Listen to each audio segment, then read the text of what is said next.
மாஞ்சோலை தேயிலை தோட்ட தொழிலாளர்களிடம் மனித உரிமை மீறல் குறித்து தேசிய மனித உரிமைகள் ஆணையக்குழு திருநெல்வேலியில் விசாரணை மேற்கொண்டுள்ளது. கூடுதல் விவரங்களை செய்தியாளர் அமுல் ஜெய்சிங் வழங்க கேட்கலாம். அமுல் ஜெய்சிங், வணக்கம். விவரங்களை சொல்லலாம்.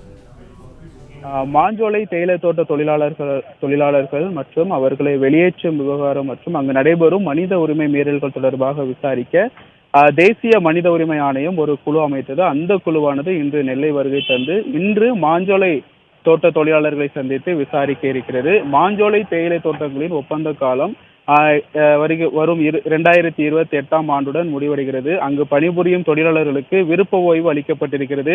இந்த நிலையில் அங்கு பணிபுரிந்த தொழிலாளர்களுக்கு மின்சாரம், குடிநீர் உள்ளிட்ட அடிப்படை வசதிகள் மற்றும் உரிமைகள் நிறுத்தப்பட்டுள்ளதாக குற்றச்சாட்டு எழுந்து வந்தது.